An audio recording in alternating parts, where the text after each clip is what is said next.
በጣም ደንግጧል። አደይ ሩታን እንዳፈቀረች ይሰማችሁ በሚል እንግዲህ ዶክተሩ አደይና ሩታ እንድሰማበት አይፈልግም። ምክንያቱም ትርቀኛለች ብሎ ያስባል። አሁንም ሰምታ እንደሆነ ለዛ ነው ምሽሽ ብሎ ደንግጦ ነበር። ግን ወደ እሱ ጋር ስትሄድለት በደስታ ከነፈ። ዴብ በጣም ተናዷል። ከኋላ ተከትሎ ነበር የሄደው።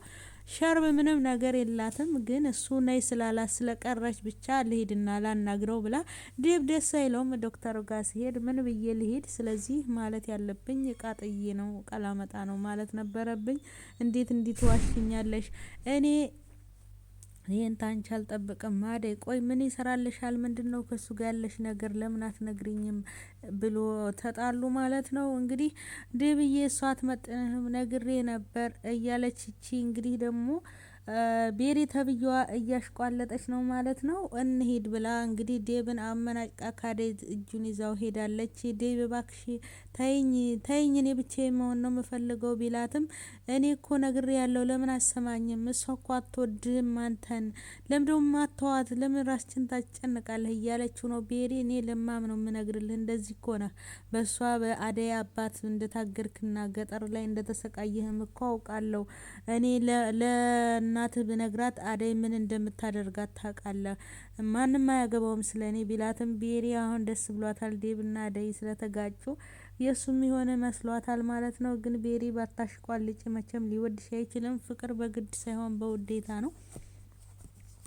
ቤዛ ደግሞ ዛሬ ገጀራው እያሳደደ እንደው በመያዙ እኔ ደስ ብሎኛል። ምክንያቱም እሷ የሰራችውን ሁሉ ወንጀል ወደ እሷ አድርጋ እሷ በነጻ እየተንቀሳቀሰ የሱ ደግሞ ፖሊስ ጋር እየተባረረ ነው። እሺ ስለዚህ ሁለቱም ገጀራውም ሆነ ቤዛ ወንጀለኛ ናቸው። የህግ በላይነት ይስፈን ከተባለ ሁለቱም መቀጣት ነው ያለባቸው እንጂ ገጀራው ብቻ ይቀጣ የሚል እምነት የለኝም። የጊዜ ጉዳይ ነው። አሁን ቤዛ ደግሞ ለሊ ስር እያለች ነው የምትፈልገው ነገር ስላለ ለሊ በአቋምሽ ጽኒ። አሁን ለአንዴና ለመጨረሻ ጊዜ ልትሰራልሽ ነው የመጣችው ማለት ነው። እውነት በጣም ያሳዝናል። ልጅ ምድር ለደጎች፣ ለመልካሞች፣ ለየዋሆች፣ ለፈሪዎች ቦታ የላትም። ኪንጎም እንደዚሁ ምንም ሳያቅ ስንት ቀን ላይ ሄድበት ስራ ወንጀል ውስጥ ገብቶ እስር ቤት መታሰሩ እቺ ምድር ላይ ውሃዎች አትሆንም። እንግዲህ ዳይመንድ በጣም ተናዷል ማለት ነው። የኪንጎ በመታሰሩ እንደምንም አስፈተዋለሁ ብሏል። ዳይመንድ አሁን ብልጥ ሆኗል። ዶክተሩን እርዳኝ፣ ምክንያቱም የታሰረበት ምክንያት ያውቀዋል። የተበላሸ መድኃኒት እንግዲህ የነሱ አለቃ እንደሚያስገባ እሱ ግን ምንም ስለማይፈርግ በሰራተኞቹ ስም ስለሆነ የሚፈረመው አለቃው ምንም ወንጀል የለበትም። ሰራተኞቹ ግን መቀመቅ እያወረዳቸው ነው። ስለዚህ ኪንጎን የዋህነት ደግሞ ዶክተሩ እንዲረዳው ዳይመንድ እያስረዳው ነው። ዳይመንድ አሁን ከስሜታዊነት ወጥቶ እንደዚህ ቁም ነገር ሲሰራ ማየት ደስ ብሎኛል። ኪንጎ መፈታት አለበት። ቅምጥል ግን ብትረጋጊ መልካም ነው። ይሄድሽ ያንን ምን ሰው ማነቅ ያንንም በጉልበት የሚሆን ነገር ምንም የለም። አንዳንድ ጊዜ አቅም አለን ብለን በጉልበት ለመፍታት ተምንፈክ ጭንቅላታችን ብንጠቀምና አስተዋይ ብንሆን ደስ ይላል። ቤቲም እንግዲህ ስለ ኪንጎ ምንም አላወራችም። ግን ቅምጥል ልግደልሽ ማለቷ በጣም ስተተኛ ናት። ለምን አትረጋጊም ቅምጥል? እስከመቼ ድረስ እንደዚህ አይነት ነገር? የቅምጥል በጣም ከበደ የከፋ ነው። እና ሩታም ተረጋጊ፣ ሴት ሁኝ፣ ልብ ግዢ፣ አልፈልግሽም ያለ ወንድ እሱ ላይ መለጠፍ ጊዜሽን ማባከንና ራስሽን መጉዳት ነው እንጂ ሌላ የምታመጪው ነገር ምንም የለም።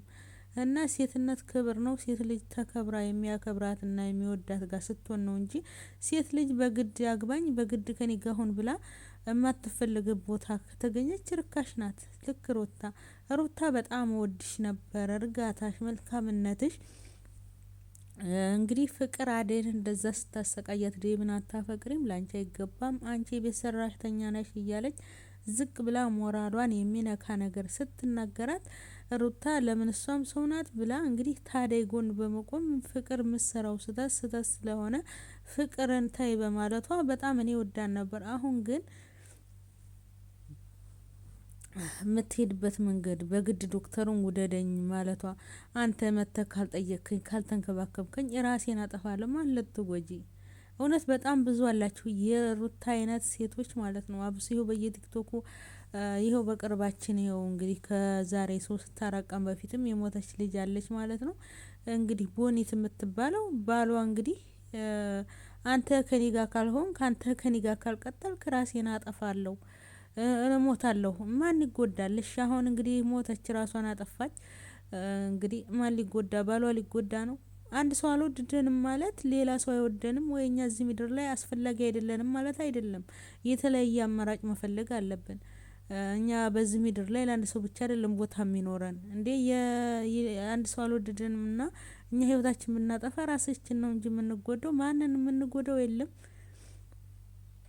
ለሳምንት ነው ሰው ይረሳናል። ከዛ በኋላ ራሳችን በምድርም በሰማይ ህይወታችንን ማጥፋት የምድሩ አጭሩ ጊዜ ያልደላን ስንሞት በሰማይ ራሳችንን አጥፍተን ይደላናል ግን ብለን እናስባለን።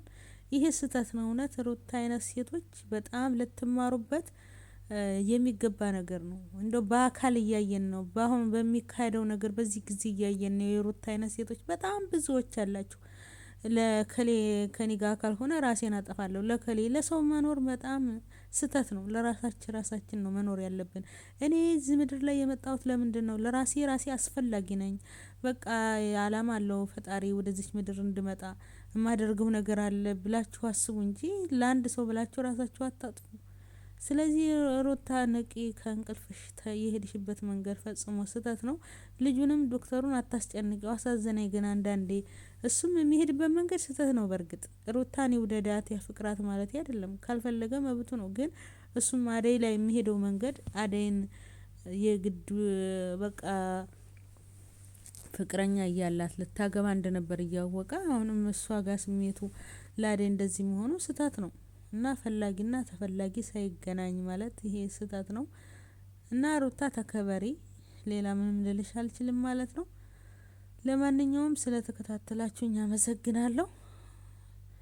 እና እንደ ቤርም የማትፈለጊበት ቦታ፣ ፍቅርም የማትፈለጉበት ቦታ፣ ሰው የማይፈልጋችሁን ሰው የግድ የኔ ይሁን ማለት የለባችሁም። ባይ ባይ። አመሰግናለሁ ስለተከታተላችሁ።